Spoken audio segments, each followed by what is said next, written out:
Hello, everybody. We are back with ZGG IBS. I am Colonel. Beside me is actually introduce yourself. This is only your second week, right?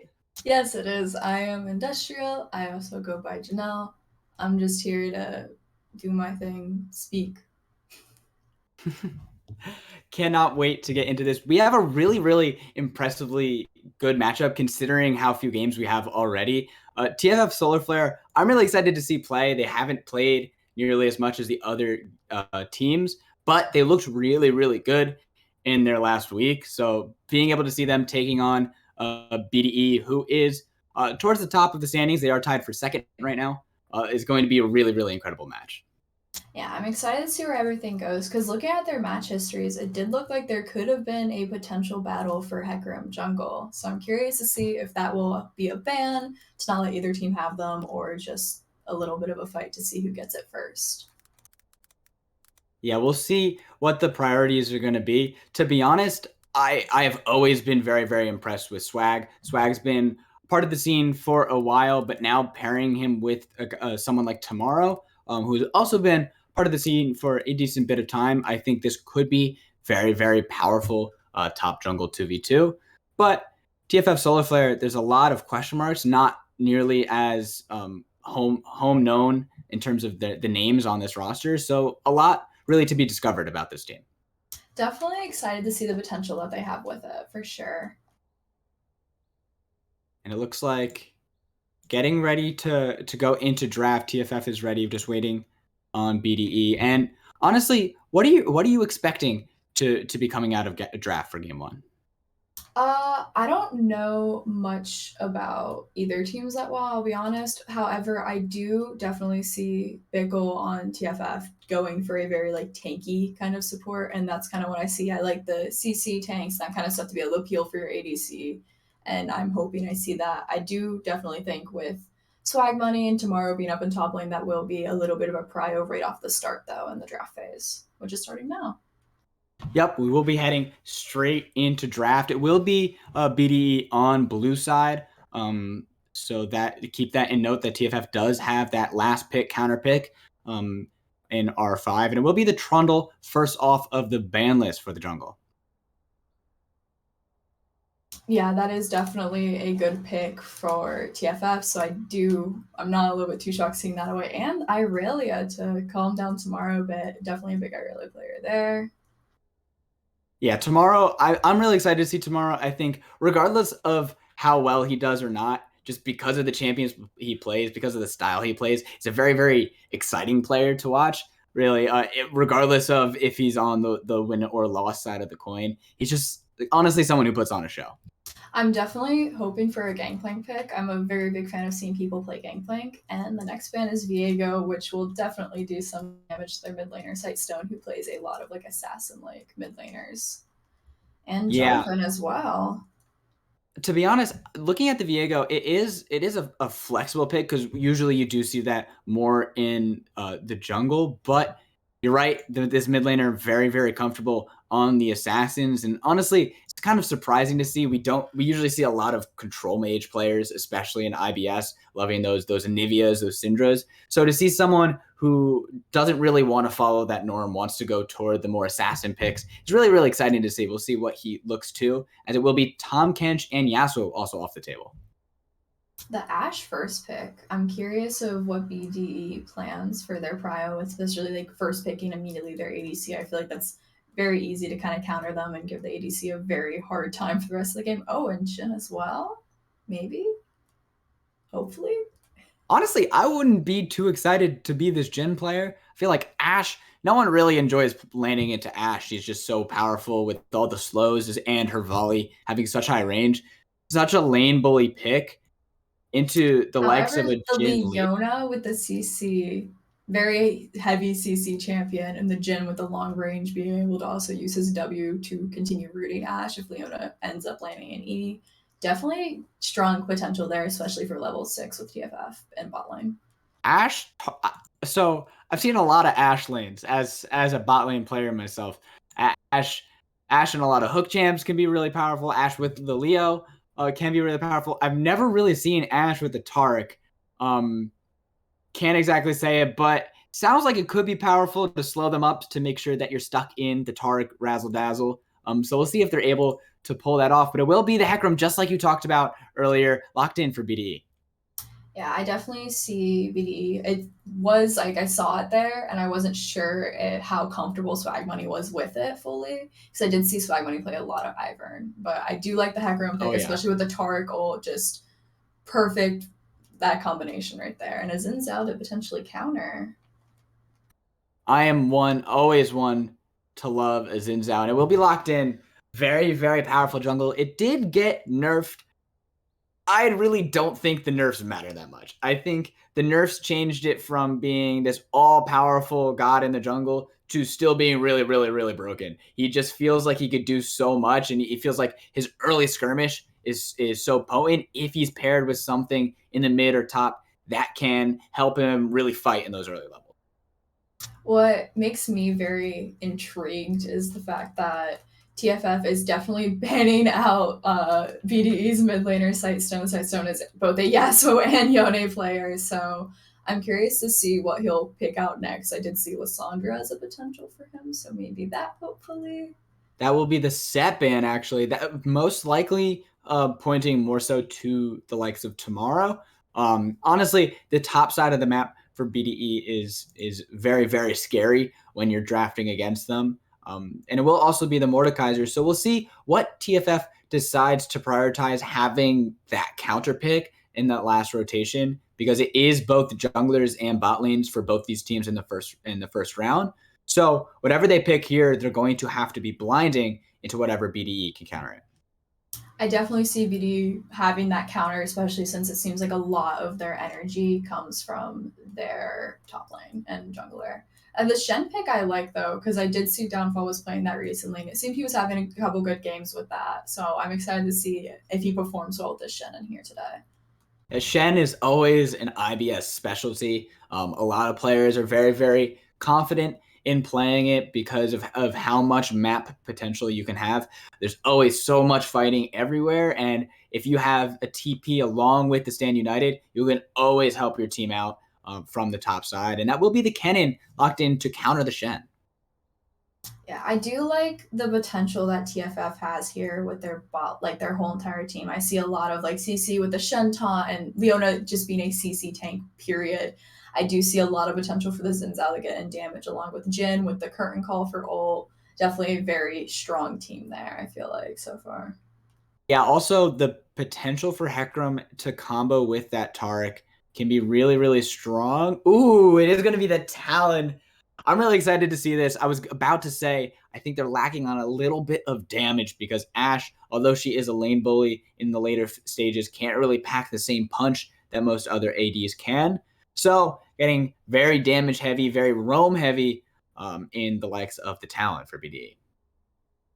Ooh, hovering the Silas potentially. Yes, I'm really excited to see Silas, especially with so many potential for good ultimates on BDE side. The Silas was definitely a very nice pick, especially because you can get the Tarkle as well with it, and that could make a very big difference in how team fights are taken with this for sure. Yeah, actually a ton of really, really potent ultimates for this Silas to take. He can be a secondary engage option with the likes of either Hecrims or Kennons, but he can also help to stay safe with the Taric or even pick with the likes of an Ashar. I'm not really sure if I would be taking a Talinar. Doesn't sound the best in my head, but maybe I'm missing something. But other than that, it seems like very, very powerful options no matter where he looks. So far, it looks like TFF, like Solar Flare, is definitely going for a very like CC heavy team comp. I see like the Shen with the shield, the Xin Zhao with his invulnerability for out of range champions, the Silas for engage, along with the Leona. I definitely see a lot of CC potential in this team, and I'm hoping they are able to bring it through, especially with the Silas being able to steal ultimates. Definitely stealing that Tarek goal for team fights will be very vital when Tarek uses his. It'll be a little bit fun if they both use it at the same time, honestly, now that I think about it. Just everyone's standing there invulnerable for a quick minute. So it'll be a good like time to position, definitely too. Like under the circumstances that Solar Flare is a little bit out of place, they can always use a Terracle to kind of like reposition themselves and kind of save themselves. So I got a question for you. I can't exactly tell myself. If this game goes late, which team do you favor? Which team composition do you think in the later stages actually feels stronger? I I remember at the beginning of the season I saw a lot of Hecarim, and I remember him getting to level 18 and just being a menace for the rest of the game. And I do think that Hecarim is definitely going to be a menace in late game. However, I do see like the tanky Shen. They don't have very big tanks besides the Taric in that team comp, especially with the Kennen being a little bit squishy. Talon definitely Ash. Hecarim is more of like a bruiser type of guy, so I definitely see it's going to be a lot harder to kill Solar Flare. So it's very like curious towards late game because they have that Hecarim that could probably engage on everyone and have a great time with that along with the Taric ult to back him up in the Ash ult. But the tankiness of Solar Flare, along with the just constant CC that they can provide in team fights and even and like once everyone reaches level 6, there's a lot of curiosity here for me. I feel like it could go either way. However, just of my own traumatizing experiences with Hecarim, I'm gonna favor BDE here.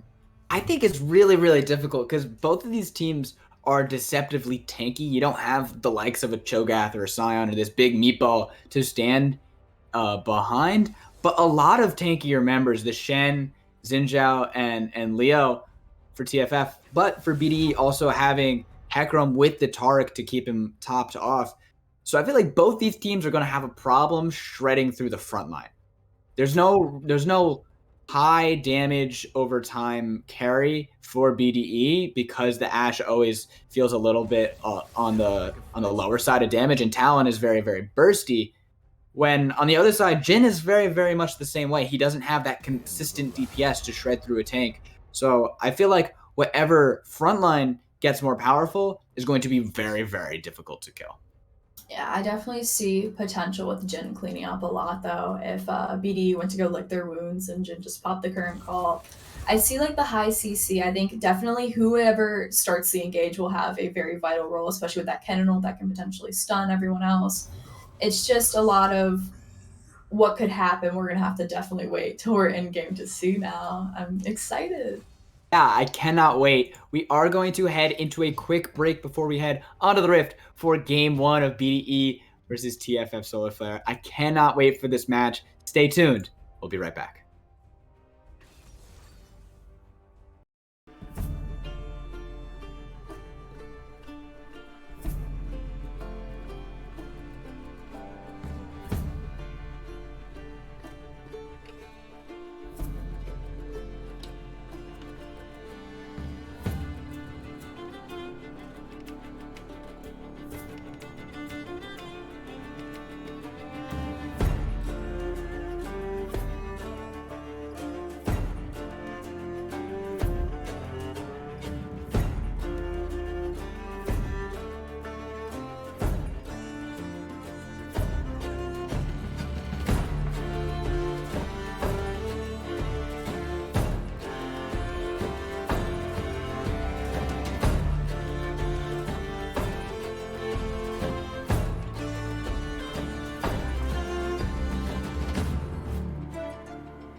Hello, everybody. We are back with BDE versus TFF. I cannot wait. These team comps shook out in ways that I really couldn't have ever predicted, but this is going to be an incredible game one.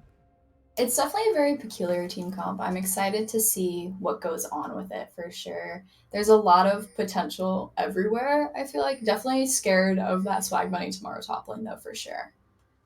Oh yeah, to be honest, I am keeping my eyes mostly on the mid lane. I think both of these can be very, very swingy picks. If a Silas gets behind, it can really start to feel bad when your only way is to go in. You can't really escape too much with your E more so than you can be on the offensive. And if he gets behind, and the same for the likes of a Talon, if they do get behind, can start to be very, very dangerous. So I'm really excited to see which of these moves can come on top. It does look like Zinzao started with the Oracle, so I'm wondering if he is fearing any like early invades that he may not be aware of just to clear out wards to make sure no one knows where he is at their certain time points. Yeah, it's curious to see why he did that, but it will be TFF starting on the bot side of the map for their jungle, and Hecarim will be doing the opposite. So unfortunately, that will mean unlikely to see a Scuttle Crab fight. It will be Xin Zhao making his way towards the Shen, and Hecarim to his Ashe and Taric bot lane.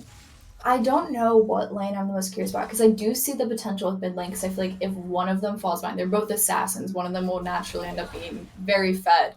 So it's just a curiosity for me of who the junglers will end up prioing between bot, mid lane, and top. There's a lot of potential everywhere. Definitely with this Shen on the tanky side and that kind of stuff. So as we're just casually farming through, no poke him yet. I do. Leona took Ignite and Tark took Exhaust.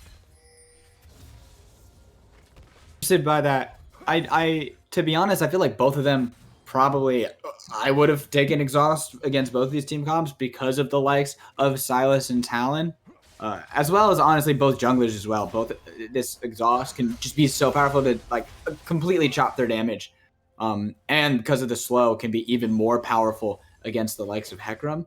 But I'm also interested that it is the side of TFF Solar Flare that took the Ignite, because in his lane, you're expecting the Ashe to be the aggressor. You're expecting, because of how she pushes the lane, that most likely it will be BDE on the offensive down here. So interesting to see that Bickle decided to go for that summoner spell regardless. I also just don't see as much as a use Uh-oh. for now. Oh, there's a Early big gank on the top side. Tomorrow down very low, but a beautiful flash to get him away. Good gank by Rocky, but will only result in the summoner spell and not the kill. However, taking out a summoner spell is definitely very useful, especially in early game once Herald spawns. Could add a little bit of potential. Of Sightstone. Maybe a little bit of a misplay there. He queued the minion instead of the Silas, bring him down to pretty low HPs. He is going to go in regardless. He has the Ignite. He's going to do a lot of damage. Can it burn down? Yes, it will. First blood over to Sightstone in the mid lane. I do like the Ignite burn kind of fade away. That was very fun to watch. However, Silas does have teleport, so we may be seeing him back at lane very soon. Sightstone definitely. Oh, there is the teleport now. Sightstone definitely will have to back after that one. The extra gold will definitely be a big advantage for him, especially being an assassin and probably one of the big DPS people of this game for BDE. Yeah, and now that was, although Xin Zhao was the one that forced the gank on the top side, that happened without Swag Money ever having to get involved. So you see now he has a 2-camp advantage over Rocky in the jungle. He's about to get a second back off. He already has his Sheen completed. So this Hecarim, because his mid laner was able to do that, is going to end up being pretty heavily accelerated. Now Lango, he's going to get a lot of damage. It will be both handshaking it away, but now we'll have to keep our eyes on where this Hecarim goes, because he is going to be much stronger in whatever gank he goes for than the Xin Zhao will be. I see a lot of potential with the Phage being completed. Oh, there they go. Langmo playing with fire. Doesn't want to give up that last minion, but he will have to back, and he does not have TP. He already burned it, so he will, although there already is a 6 CS deficit, will have to fall even more. Leona is on her way mid lane, so that should force Talon to back as well. Yeah, Sightstone is not giving Silas Langmo any room to breathe whatsoever. Anytime it comes to lane, big trades to the point where damage getting taken is definitely a little bit unsafe. Definitely the Silas needed the back there. Langmo needed that minute. It gives Talon such a like Sightstone in general just such an advantage overall now too, especially with having those trades and being able to take them and force Lingmo back off to keep backing is especially with the lane push up gives him time to roam if need be. Yeah, that's really the big difference maker in the mid lane is both of these are they don't want to necessarily be forcing in the mid lane over and over and over again. You want your assassins to be able to roam. You want them to be able to affect the side lanes. And when Talon already with a 10 CS advantage in the mid lane and he's going to be able to roam consistently from this point forward, it's going to be very scary to see what Sightstone can do to either the top or the bot. Yeah, especially with being able to jump over walls whenever, it is definitely a big advantage for Sightstone to be able to roam and will definitely make him a lot more powerful later in the game. I could definitely see him being the main damage and getting fed over Silas now. Yeah, and wow, that is going to be a very early first Drake. Infernal secured for the side of BDE, only 6 minutes in. And honestly, that is a little bit to be expected considering the draft. You're expecting this bot lane to be pushed in to give Swag the opportunity to start that. But so far, playing to exactly what their composition wants them to be doing. Especially with Jin having only 4 shots and the reload time, he has to be a lot more careful with his CS, and Ash can just auto and slow whenever need be. So definitely very easy for Ash to push up whenever needed. And maybe we'll get some 4th shot damage early off. I feel like, especially playing Jin, you need to have that poke to be able to be ready to go in when need be. And It looks like Swag has gotten himself into this bush, and now the wave is pushing. We'll see if they do decide to pull trigger on this, but it will be Leona and Jin backing away to give vision in the river. So it will mean he just backs. He will. Oh, he is staying right now, so he is wasting a decent bit of time in the bottom side. But it looks like for TFF, they are roaming into the mid lane. I'm honestly not a fan that Mysterio went into the bush with swag money. I don't think that was a good idea because whenever, like in game for me personally, I see a support go into a bush and my thought process is, okay, don't go in that bush or I'm going to ward it now and then see swag there and book it. I didn't feel like the best idea. It was not the wellest thought out. I didn't was not a fan of that one at all. Yeah, potentially that could have been what TFF saw to suss it out. But there is going to be a play looking on the mid side. Sightstone walking forward, and now he's going to use the ultimate to escape with the invisibility. But that is a flash burn. Actually, a trade of flashes, as Rocky did use his as well. Now potentially fighting in the bottom side. But it is a successful gank for the side of TFF. I okay. I don't understand why Rocky flashed there. I'm gonna be so honest with you. He could have just like walked out. I guess the fear of just Talon having that high mobility played a part in it, but it just didn't see. I didn't see the potential in it that well with the flash there. Honestly, it was just very peculiar thing there to flash and try to go in.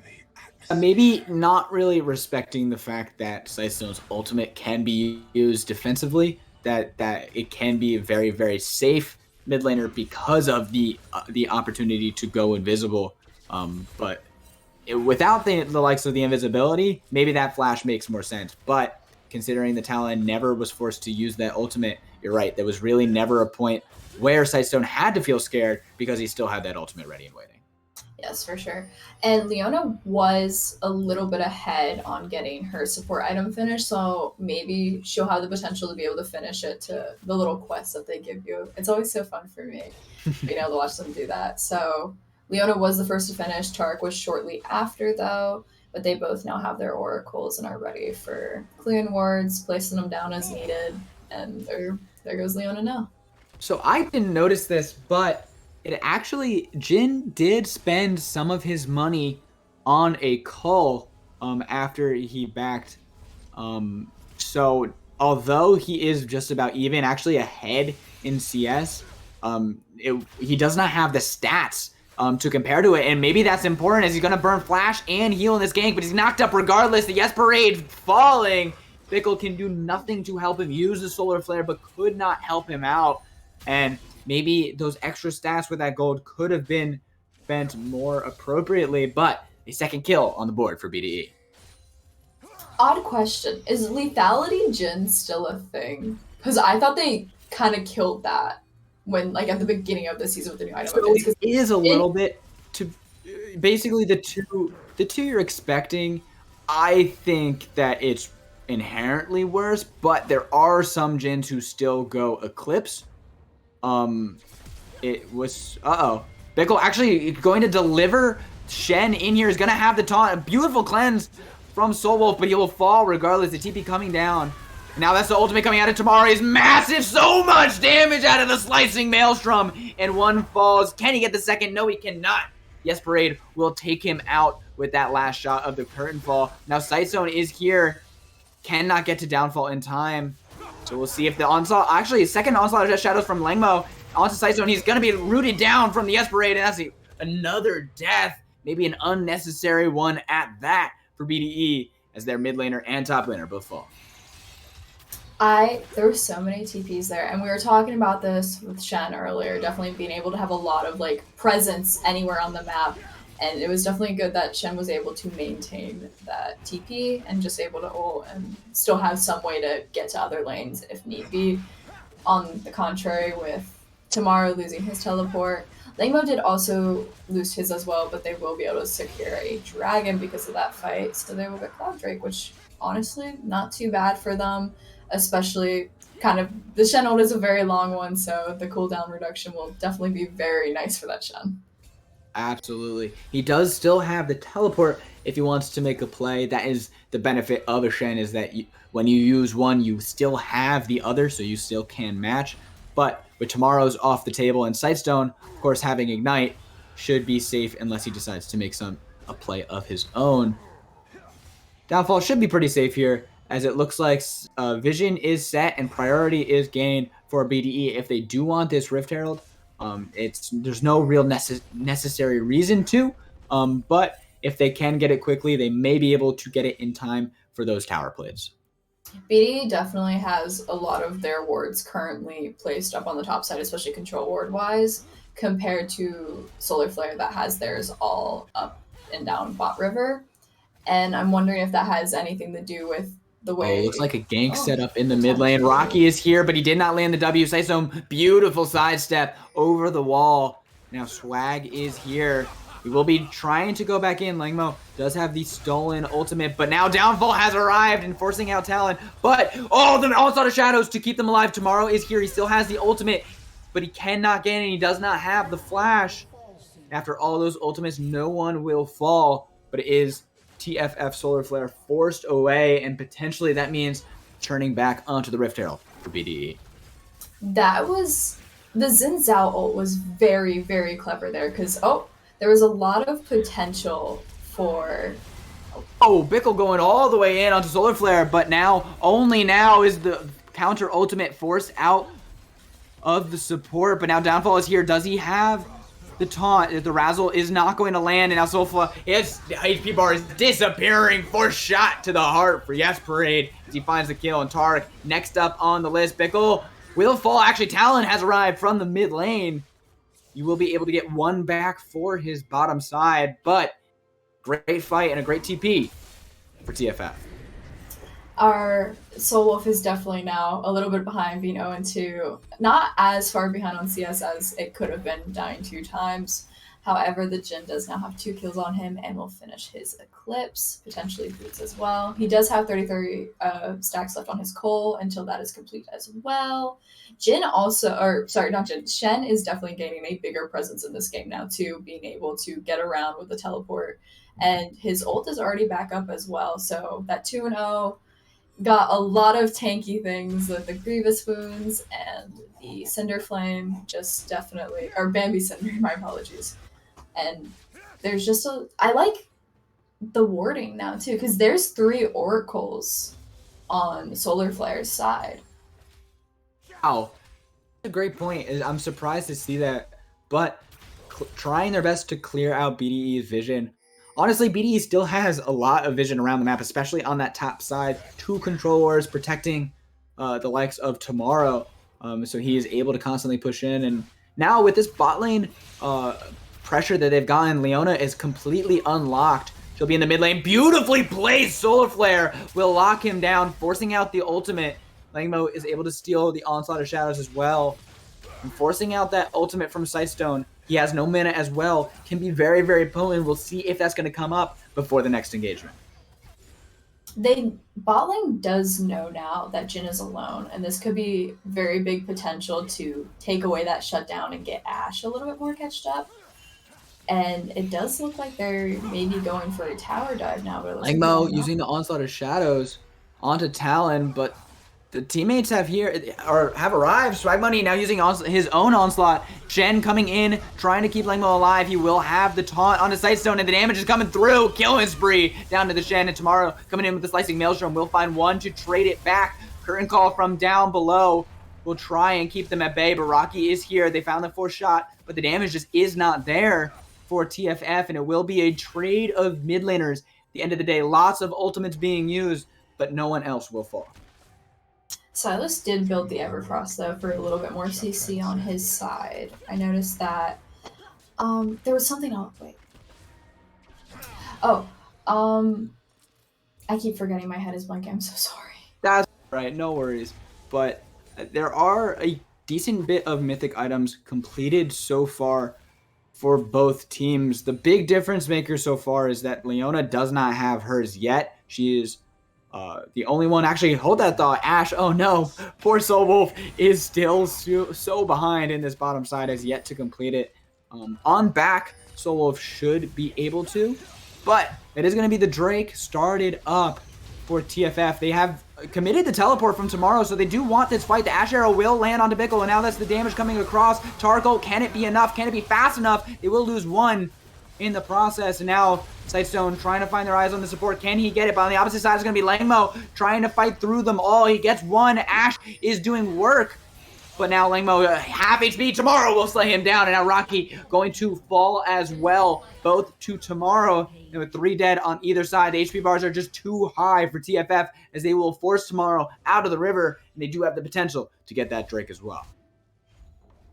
Yeah, those Shen taunts have just been so well done so far. That was what I was going to mention earlier that my mind blanked on, was every single time Downfall makes his way into a team fight, either through a teleport, from getting there, through an ult, it's just always, like, I feel like he is spamming his taunt, waiting for the opportunity to have that teleport be completed, just to have that beautiful taunt. Every single fight, I've seen great taunts on Downfall's side. Yeah, and honestly, good timing so far that every fight that has happened, he's had either his ultimate or his TP to be there. He has spaced out the timing on them so that they're both off cooldown in time, regardless of when the engagement happens. I think that's really, really important for Shen players to make sure. A lot of them fall into the trap of when you ult trying to TP back to lane to get that CS, or TPing to try and stop your tower from going down. But he's okay with falling behind in this lane. To be honest, hasn't really felt the repercussions of that yet. He's pretty even in CS and always there when his team needs him. Yeah, the top laners are a lot more even now. Soul Wolf Downfall was definitely a little bit more ahead earlier. Ooh, that's a flash for Rocky. He'll get the dash, but Tomorrow has the Slicing Maelstrom to lock them down. Downfall falling down pretty low, but that's still the kill. Coming down onto Rocky. Now trying to find the pick onto the Leona, but the Solar Flare will force them away. But with Xin Zhao on the top side being forced out of the river, that will be the second Drake for BDE secured. Is Mountain. Mountain Soul is such a strongly coveted soul. That and Ocean Soul can be so powerful. Regardless of what team comp gets it, I think both of them would be very, very happy with that. No tower has been taken yet. Not a single tower has been taken yet. Wow. That's crazy. Wow.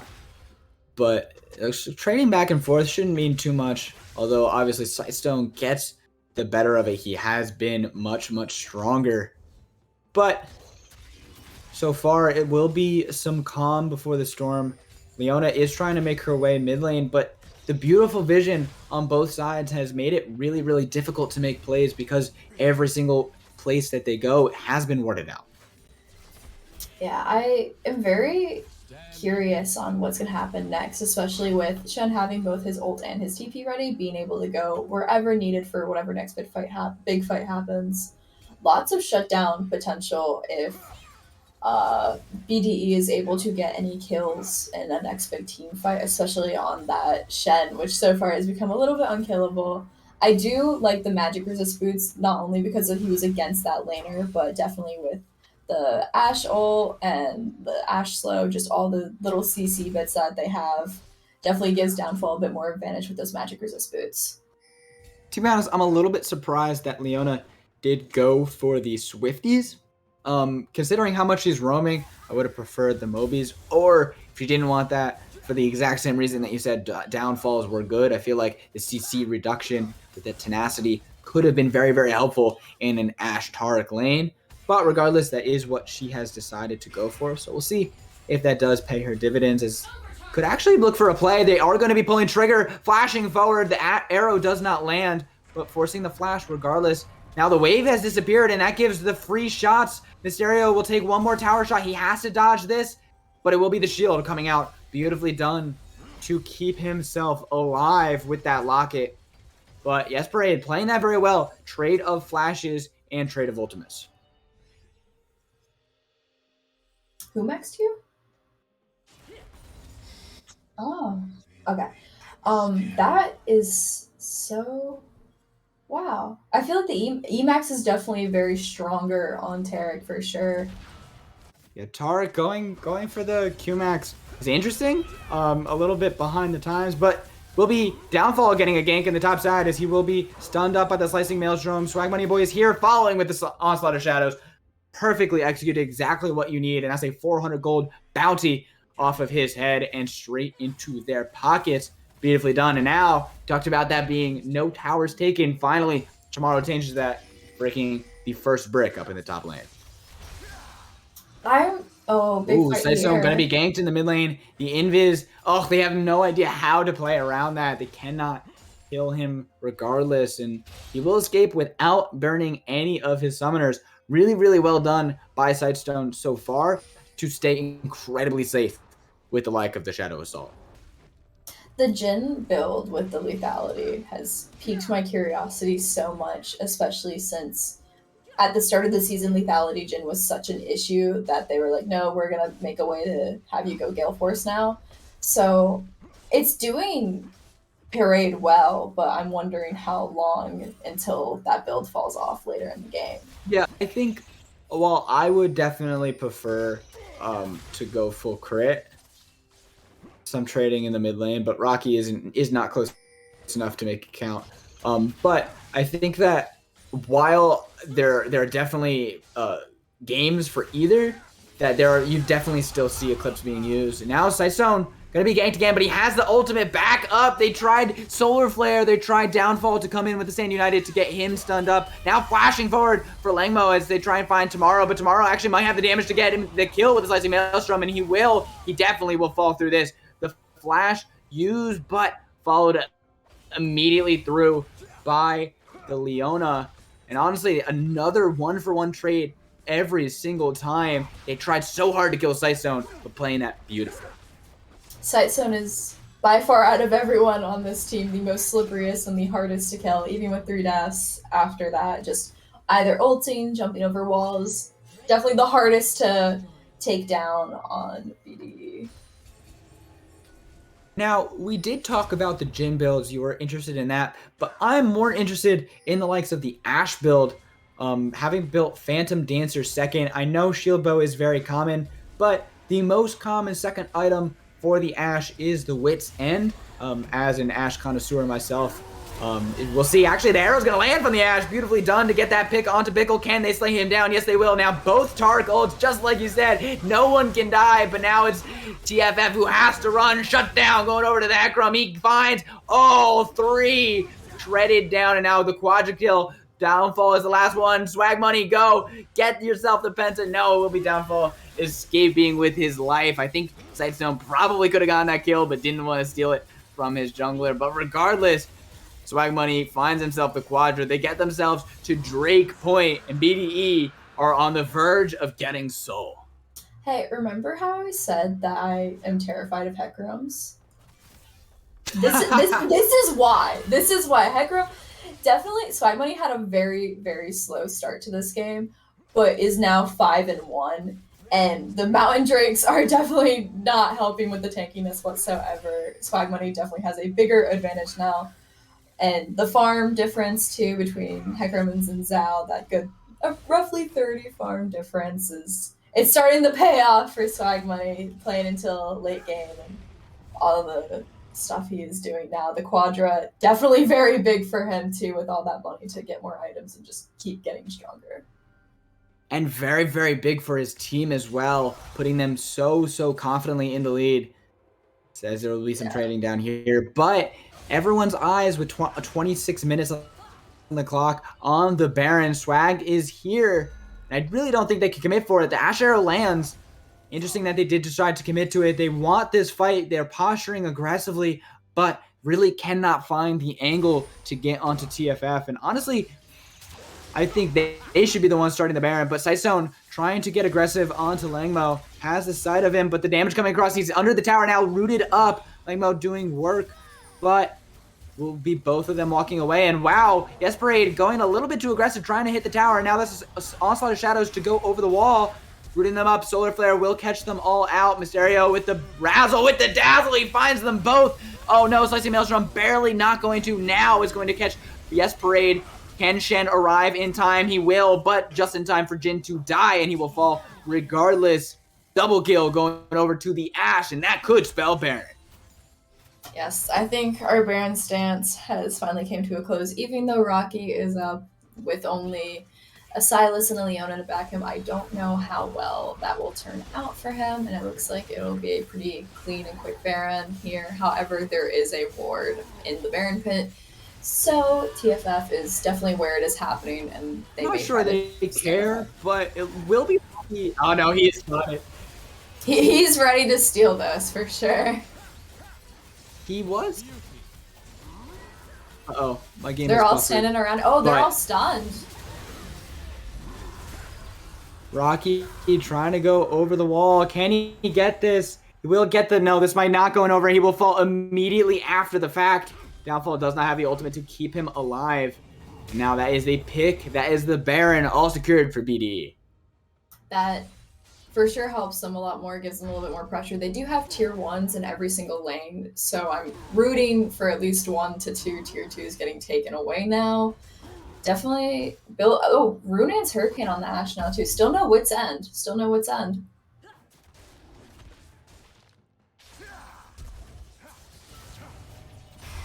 Big fight here. It looks like Sightstone will be able to make this kill.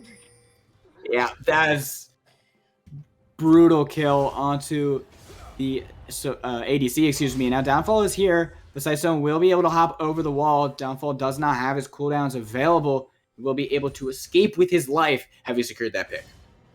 Yeah, that pick was definitely big to get Sightstone a little bit more of an advantage in game. Nothing like, hey, nothing wrong with getting a little bit more gold in your pocket for more items.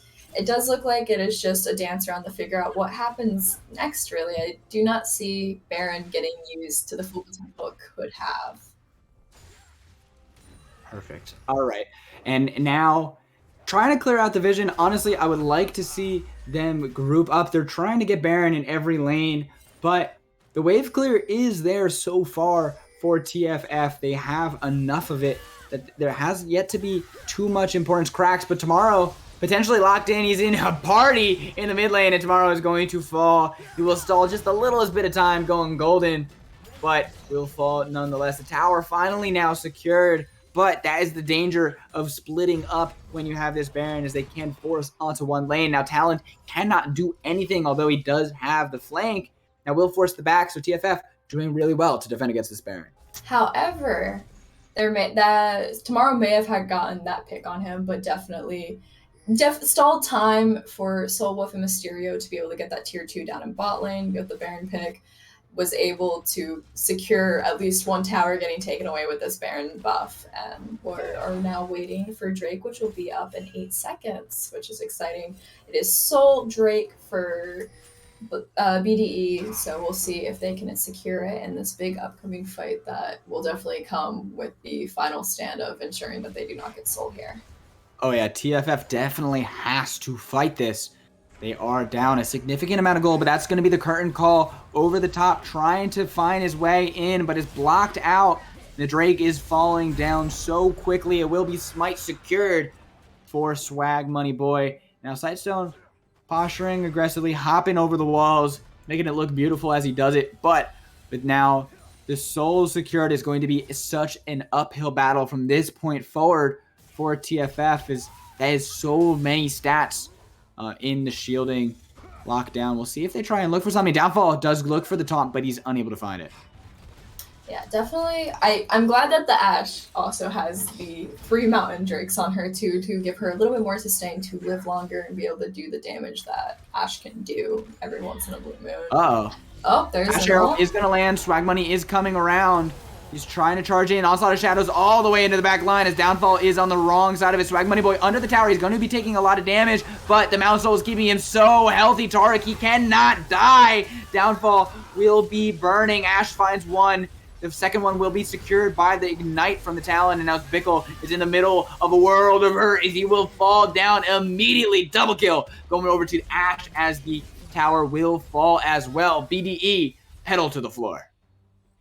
That was a beautiful fight. Swag Money just going straight into the tower, being able to get everyone down and to the damage that was necessary. Ashe is definitely feeling a lot more healthier now than earlier in this game that we were more so worried about. Now all tier 2s are taken down in every single lane, and we'll see if they try to shoot for any inhibitors next.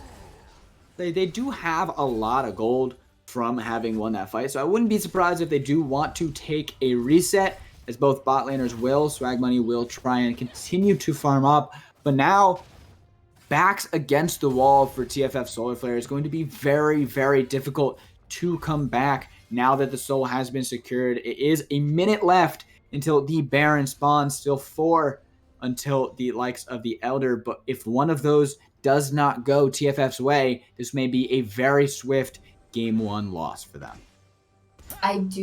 They have to fight for Baron. If they start playing the Baron dance, they have to keep fighting and try to keep someone alive to ensure that it does not get taken. If BDE gets this Baron, it will not be the prettiest situation. It does look like Sightstone is now looking for a pick. Sightstone hopping away. Now he has the Ignite, or excuse me, the Invisibility, but Bickle was able to catch him, but he will be able to hop away. So I guess all's well that ends well, but burning the ultimate for no good reason necessarily as they finally start the siege onto the mid lane tower. Selecting the Taric ultimate is Langmo. We'll see if he tries to find it. He gets a beautiful root with the Everfrost, trying to get his team set up, but now that's the counter engage coming out of BDE. So he'll try and get the damage across. Taric ultimate keeping them topped off for now, but now as it comes off, that's a beautiful slicing maelstrom. We'll find them all. Double kill going over to Kennen. Ashe getting the other 2 as 4 quick dead for TFF as they will march down mid lane, and this could mean the game. Poor Jin having to try to clear waves now of this huge lane and these 5 beefy people going down onto his Nexus towers now. Definitely not much he can do here. He may just have to watch as his base gets destroyed. Yep, forced all the way into his fountain.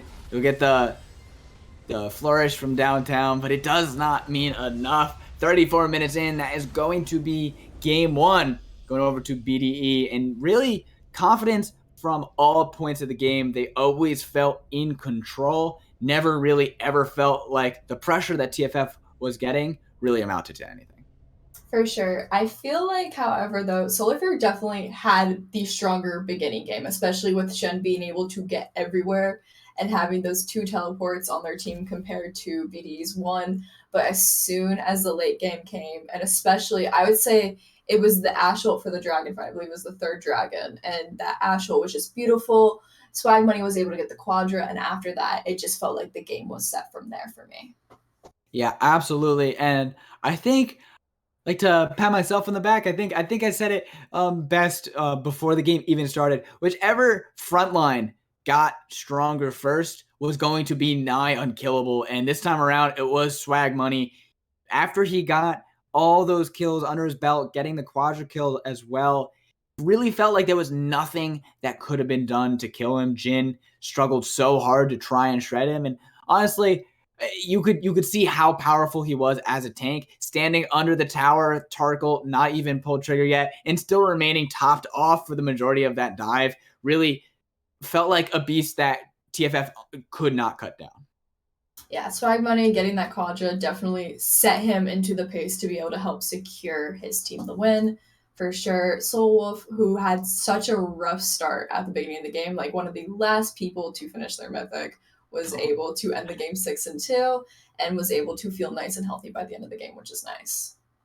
Yeah, I'm a little bit disappointed as an Ash player myself. That Soul Wolf, you should totally try Wits End, especially against some MR necessities like against a Silas. From my own testing, has about the same damage as if you were to complete the likes of a Rageblade or Ginsu's, or Rageblade or Hurricane, excuse me. But it gives you so much more defensive stats that it can really, really make the difference. Regardless, this game with only 2 deaths to his name didn't feel like it was uber necessary. But just maybe for next time, we'll see if he does decide to look toward that item. I love how you're like, from my experience, you gotta try this. Maybe You it's a gotta good do idea. this now. I could definitely like as soon as I was like, yeah, there's a rune dance and a phantom dancer. You're like, where is the wits? Yeah, I was Where a is little it? disappointed.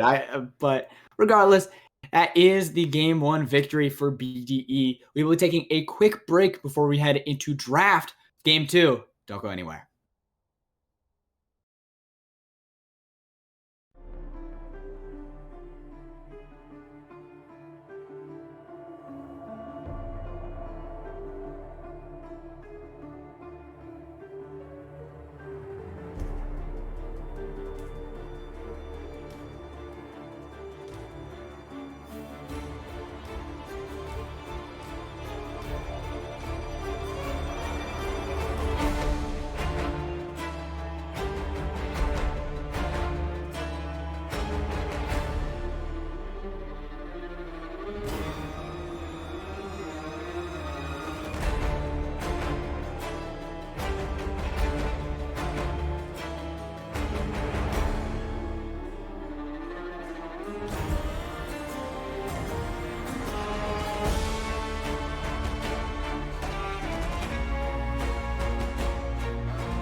Hello, everybody. We are back with draft for game 2 of BDE versus TFF.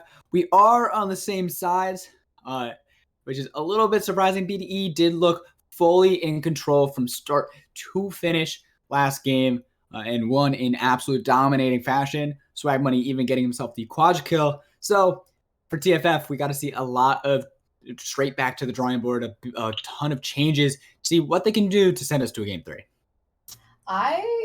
I'm expecting to just not let the heck room go in again. That's what I'm expecting here. I do I'm fighting for Swag Money Boy, my boy, to go Ivern. That's all I want. I That is mean, all I want. having casted as Ivern before is honestly a spectacle in and of itself. He's just so ridiculously good at the champ, which uh, I would never understand why they would. I don't know how he practices it. Like, does he really go into solo queue and be like, you know what, I want to play today? I want to I play mean, fire.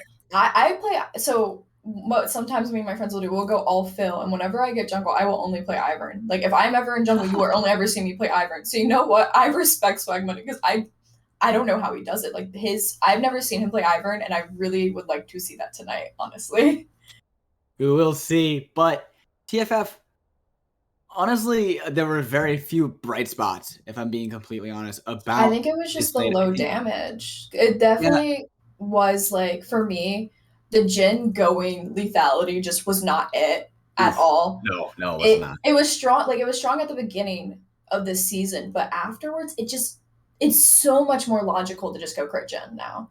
And that one, like watching them like slowly build lethality just broke my heart a bit more and more. I would like to see more damage on Solar Flare's side for sure. I really did enjoy the Shen pick though. Is a great point. I think that was honestly probably the only real bright spot of the roster was how Downfall was able to play and able to help his team. He was rotating through teleport and ultimate really effectively, but that early game did not really come to fruition because other than when he was making plays, I felt like everywhere else the map was just sort of falling apart.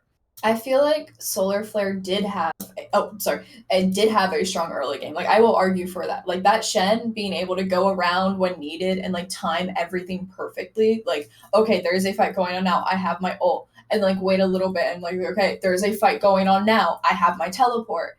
It just felt so nice to see. And like him being able to just come straight out of the taunt. I would like to see it again, but I would not be shocked if it got banned out. I do think we'll still see the Yasuo Yone ban along with the Trundle ban, though. I feel like if there's any ban to change, it'd probably be that Trundle.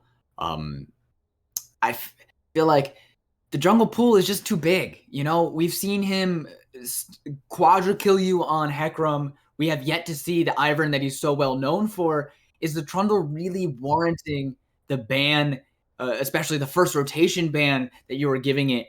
Uh, I'm not exactly convinced, and I think if they're going to change, that's honestly where I would be. Well, here's the thing: was BDE banned the Trundle because Rocky plays Oh, Trundle. That's the good thing. point. Good point. Rocky plays Trundle, and I do think Trundle should still get banned. I will say that any day. I don't want to see Rocky on Trundle because that's just going to be dirty. Like that is going to be his good. Like that will get first picked, and they ban it first ban again.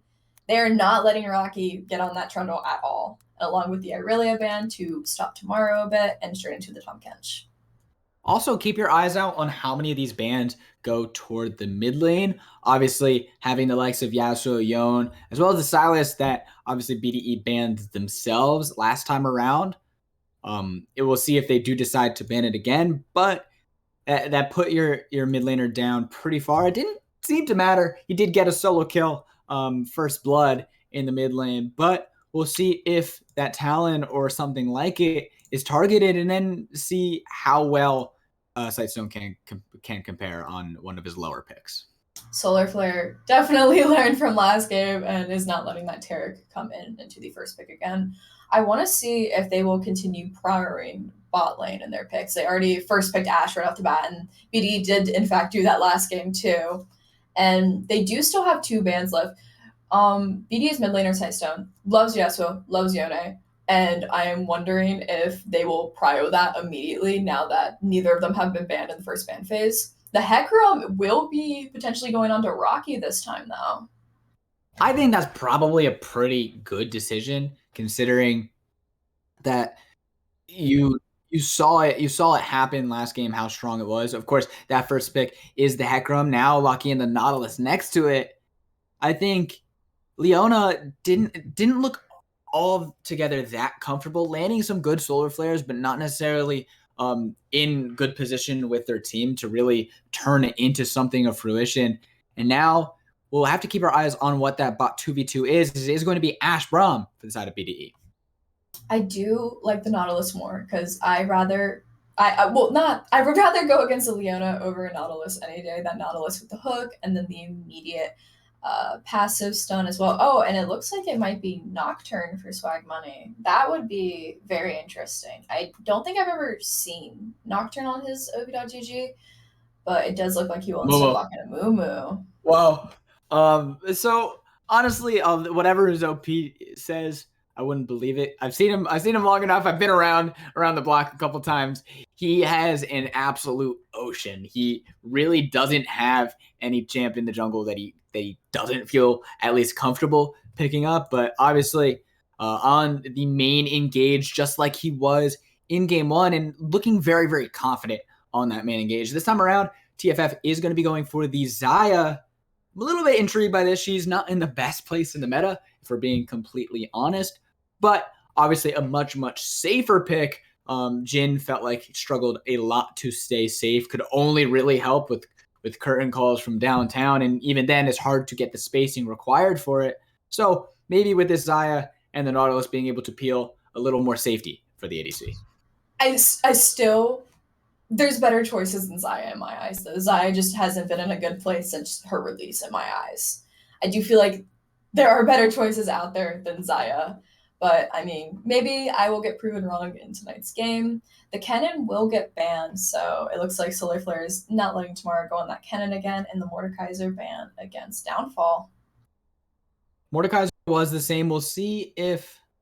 No, actually, last time around, it was the solo lane Graves that they decided to ban for BDE. Another Yasuo ban, which does mean Yone is left up. That is the pick that they have decided to drop. Wait. And they do. So deciding we don't have to ban it, we can pick it away. A lot of confidence for TFF going into game 2.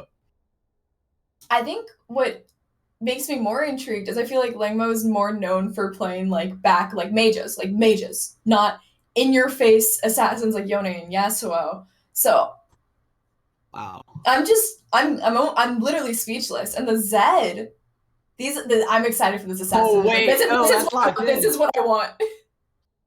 Oh man, give me 3 games of this. I am very excited. Zed, obviously Talon worked so well last game. Now on potentially even more of a slippery champion. We talked about how hard it was to ever lock him down, to ever get a pick on the mid laner. And this time around, he has even more mobility to his name, being able to dash between shadows and his ultimate to even dodge abilities. What makes me even more excited about this is Downfall plays Renekton.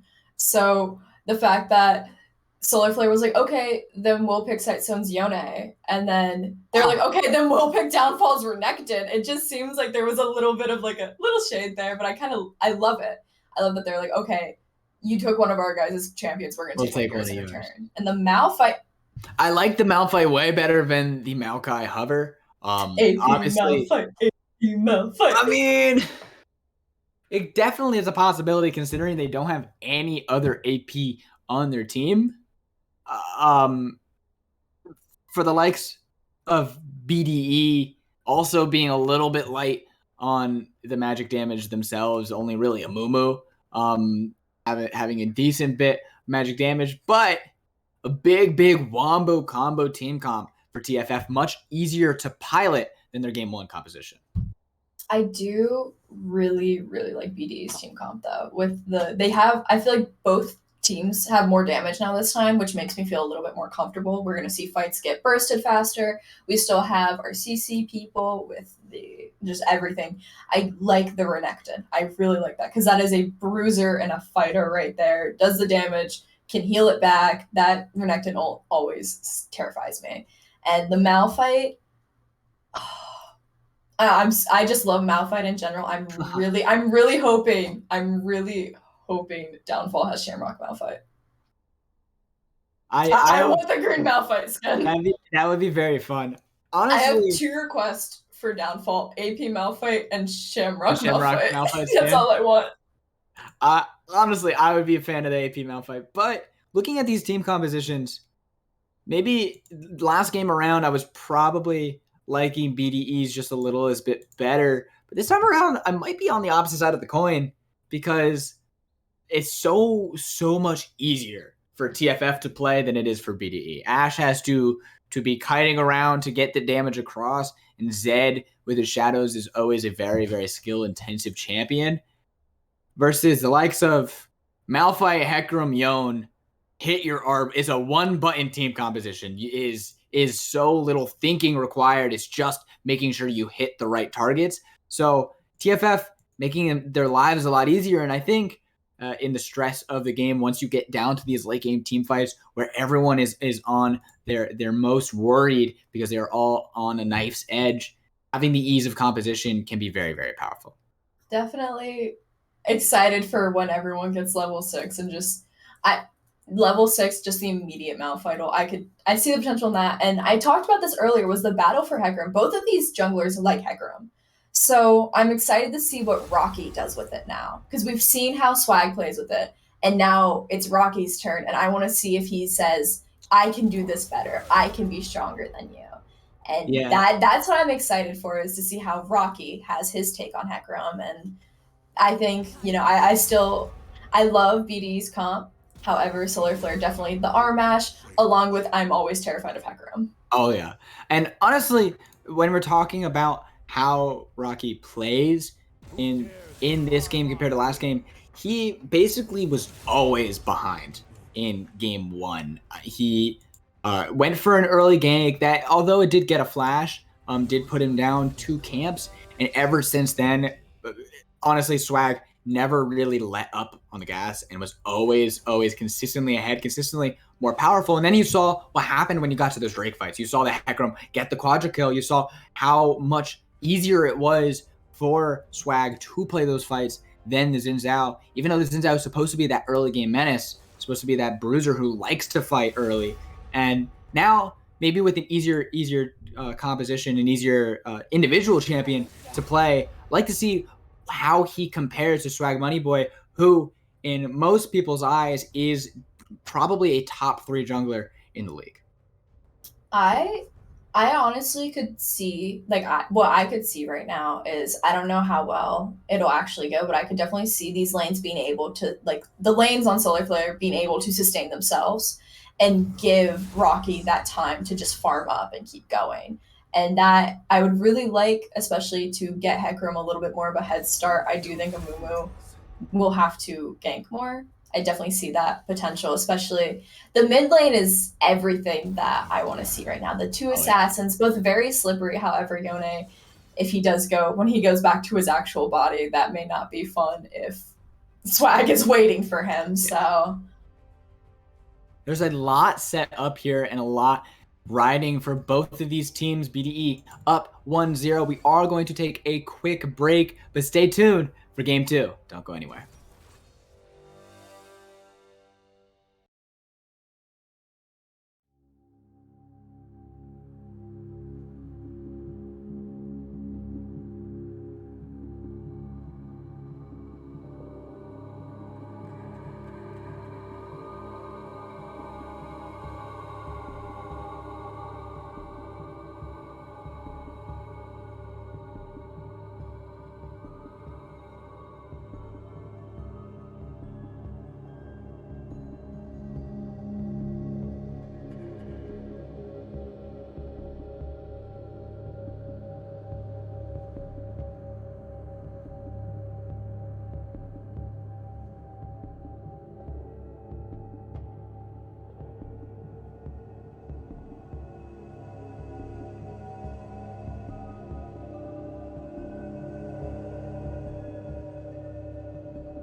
Hello, everybody. We are back with Game 2 of BDE versus TFF.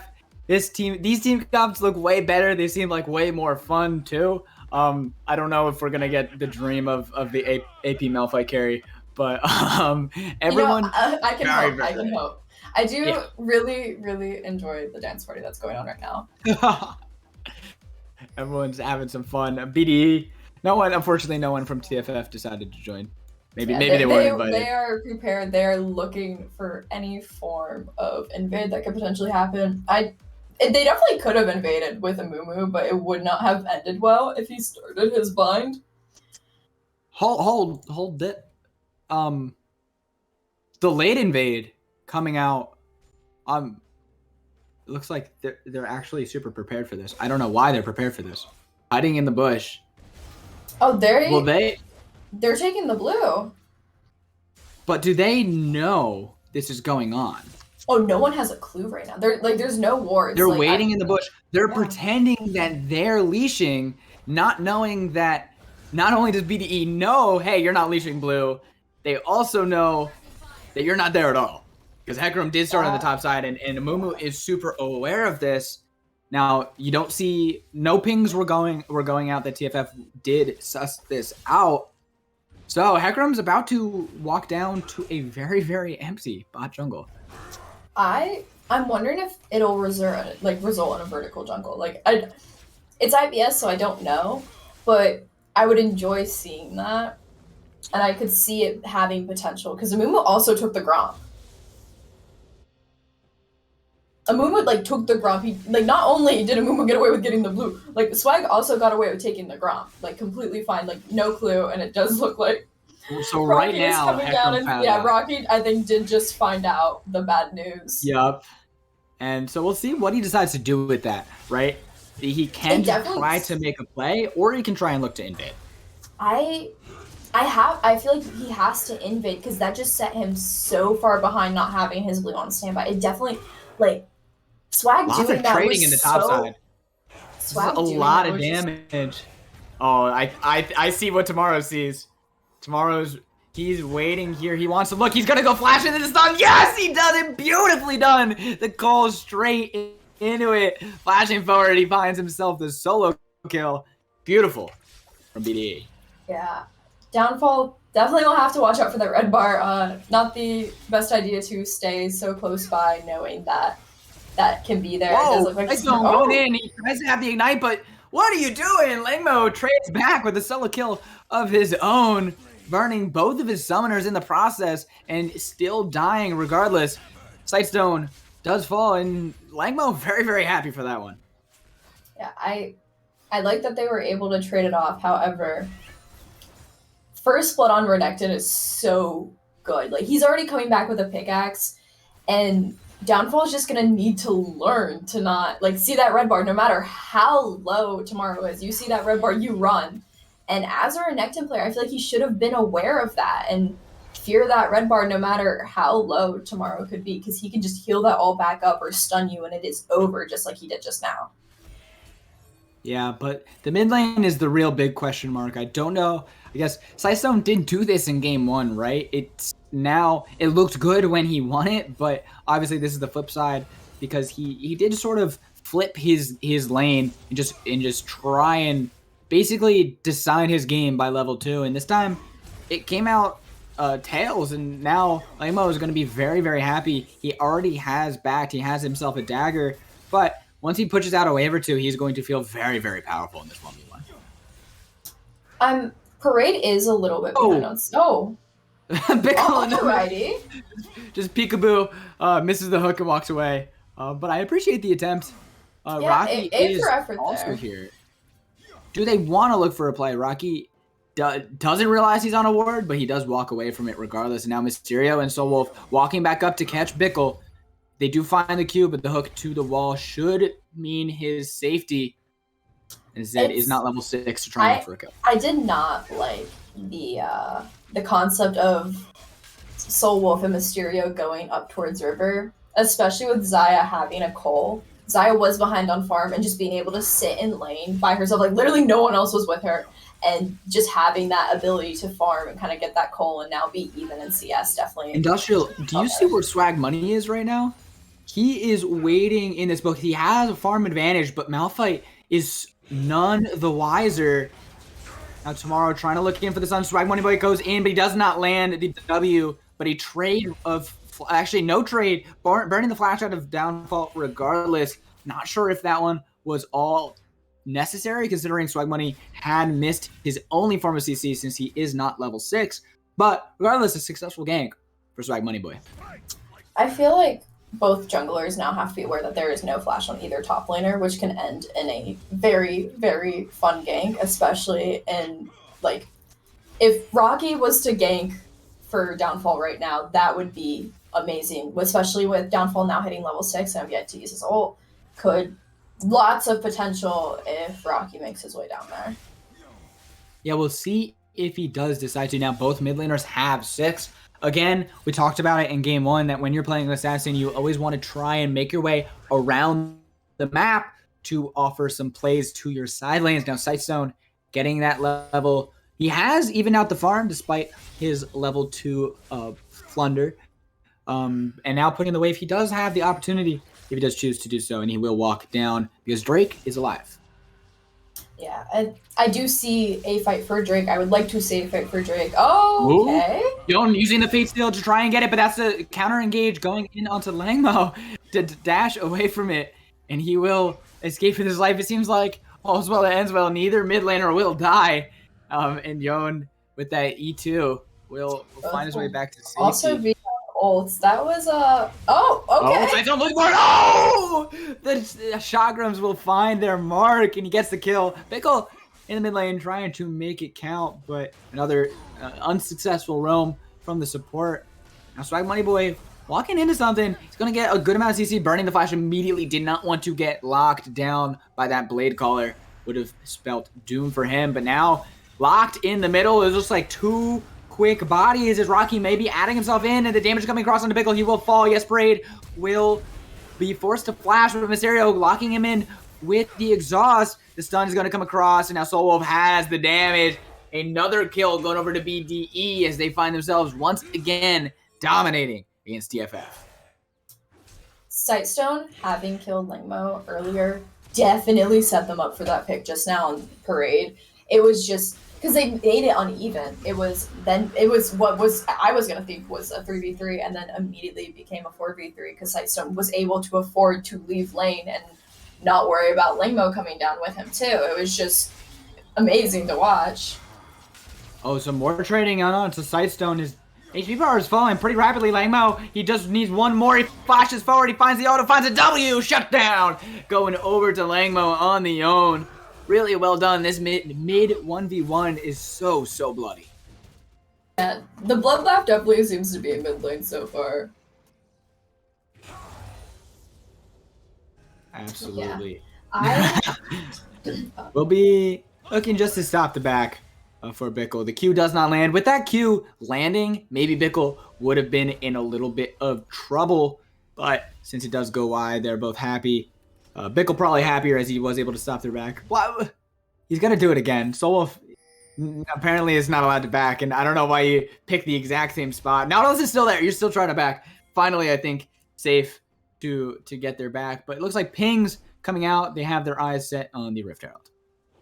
I did not understand Bickle's thoughts process there, but I kind of liked it. Especially, because it definitely was giving time Zaya to farm up with the coal there, and just Zaya's ahead of CS right now, but Ashe does have that 1 kill, which will be the downfall. Looks like a big locked in. Now Zed trying to use the ultimate, getting the chakrams in, but he will go back. The flash forward for Tomorrow. He's trying to get the damage across, but that's the onslaught of shadows. Yon with the ultimate as well, so Tomorrow will fall. Rocky does not die in the trade, but now Swag Money Boy has arrived. The damage coming in from Sightstone. The damage so flow. Oh, there it is. The ultimate coming out of Amumu. Curse of the Sad Money will die. But now Bickle with the roam will get his team one more. And Swag Money has no more time left in this world. He will fall. Double kill. Goes over to the own. As if you blink, you might have missed it. Langmo is now 5-1.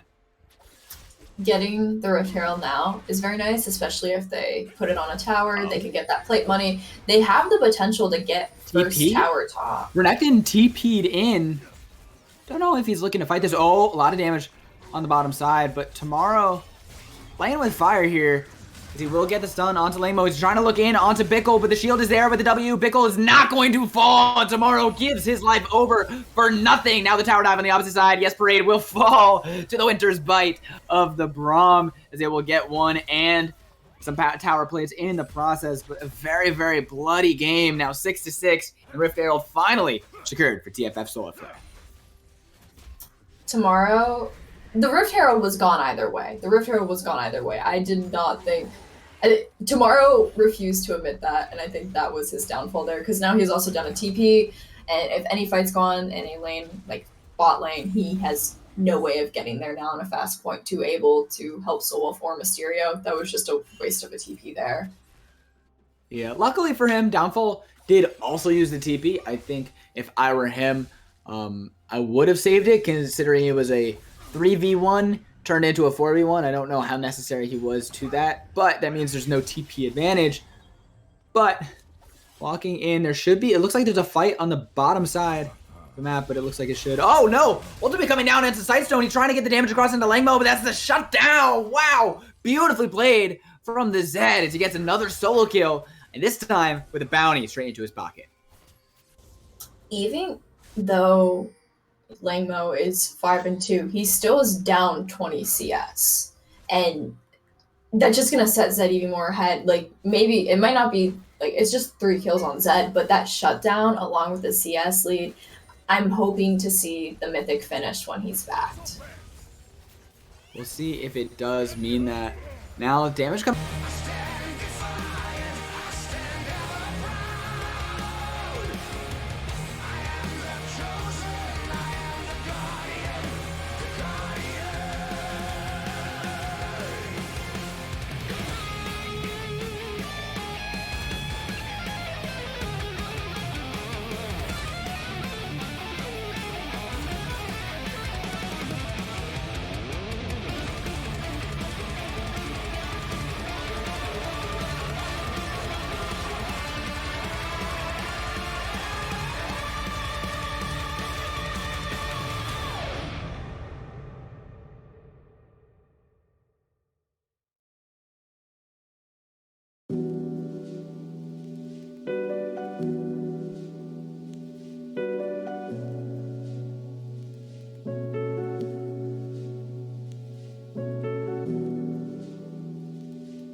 Base race.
No, that's the whole point.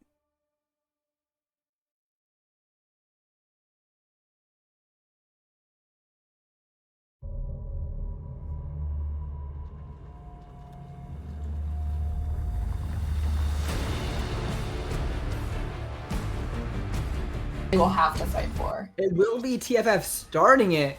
A little bit surprising to me. I would very much prefer to be coming in second if I have the heavier engage, but now the fight is starting. Sightstone hopping over the wall. Now Rocky is in a low to her. He's in the way too far in front, but the knockup's come across. That is going to be one, but can they get the rest of the damage? Double kill going over to the Ash, and then falling apart is TFF, shredded apart by the Queen of the Frost Temple. Triple kill actually going over to her, but they do not give her any more. That is the clean ace going over to BDE. They get themselves soul point. Now they can push down the mid lane.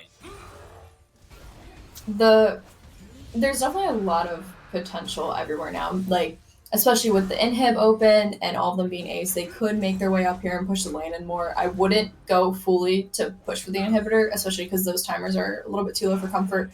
But they have so much time to push in all these lanes now and get ahead, ruin their jungle, and I love that they're doing that right now. Yeah, and now there is a good amount of vision on the side of TFF, but unfortunately, just really, really overestimating what they were able to do there, thinking they could either burst the Drake or if they could turn off the Drake, that they'd be the one winning it.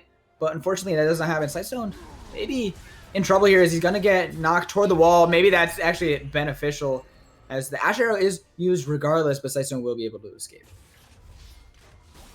I'm predicting a potential Baron dance soon, though, especially with Baron being up.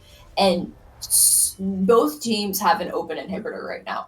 If either of them get this Baron, it could potentially lead to game with that open inhibitor just right there for the taking.